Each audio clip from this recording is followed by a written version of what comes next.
12,000 years ago, in what is now Jordan, a family dug up their dead relative. Not by accident, deliberately. Weeks after burial, they returned to the grave, opened it and removed the skull. They cleaned it, covered it in plaster, shaped the plaster into a face, the person's face as they remembered it, gave it eyes made of shells. Then they brought it home and kept it there. This wasn't one family, this wasn't one culture. Çatalhöyük, Turkey, 9,000 years ago. Archaeologists found homes built directly above human burials, families sleeping, eating, living above their dead, on purpose. The Fore people of Papua New Guinea ate their deceased relatives, not as violence, as grief, to keep the person's spirit inside the group rather than lose it to the earth. Royal burials across Mesopotamia, ancient China, and pre-Columbian South America. Servants, wives, soldiers killed at the exact moment of a king's death, so he wouldn't arrive alone. El Sidrón Cave, Spain, 49,000 years ago. Neanderthal bones with precise cut marks, the same marks you leave when removing flesh from an animal. Careful, deliberate. These are not the acts of people who didn't care about the dead. These are the acts of people who cared so much they couldn't let them go. To understand why, you need to understand what the human brain was experiencing when someone died. The brain is a social prediction machine. It builds a detailed model of every person it knows, their voice, their face, their behavior, their habits.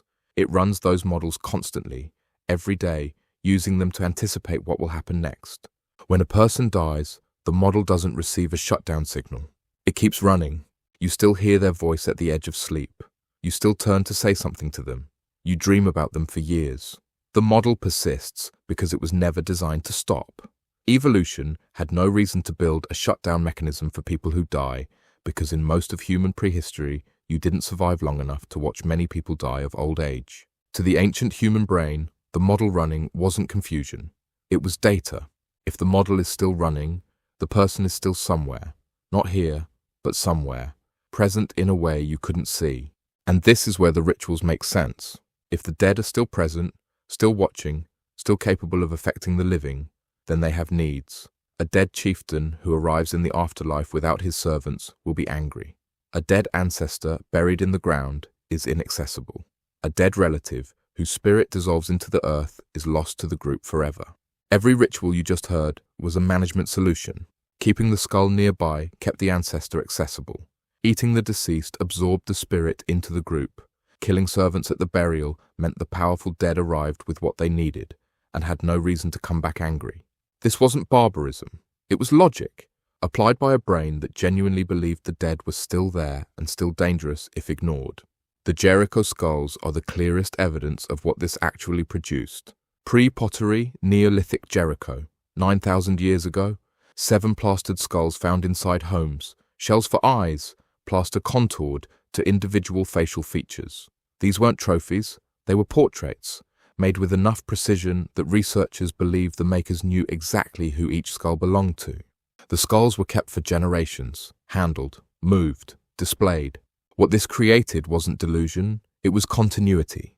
The elder's skull in the corner wasn't a relic, it was a consultation point, a way for the living to invoke the judgment of someone who was gone, but whose presence the brain still registered. Groups that did this held together longer. The dead became infrastructure. The rituals created social continuity that outlasted individual lives. The group that managed its dead maintained access to its accumulated knowledge, the old hunter's roots, the elder's conflict resolutions, the leader's authority across generations.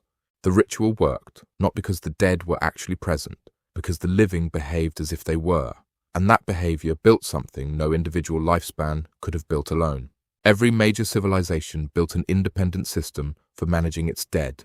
Egypt organized an entire civilization around preparing the dead for what came next, not as a side project, as a primary national priority.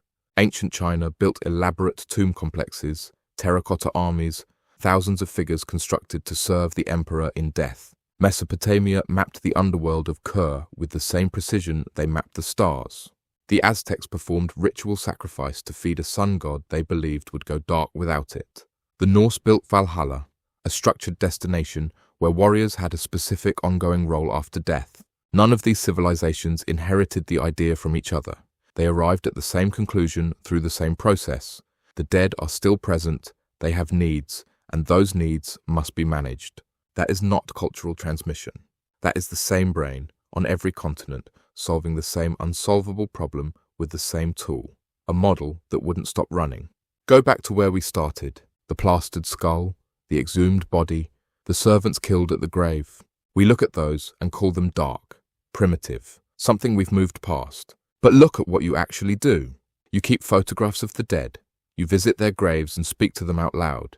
You feel their presence in certain places. You dream about them and wake up convinced for a moment that they were real. You make decisions, real ones that affect your actual life based on what they would have wanted. Your brain is running the same model. The only thing that changed is the ritual. You don't plaster the skull, you frame the photograph, you don't kill the servants, you bury the person with objects they loved. The mechanism underneath, the model that won't shut down, the belief that the dead are somewhere, the need to maintain a relationship with them, is identical. Your ancestors invented those dark rituals in a state of genuine cognitive emergency. No framework, no tradition, no priest to tell them what any of it meant. Just a body, a brain that refused to accept the model was done, and 30,000 years before anyone would write a single word of this down. They built the solution from nothing. You got it for free.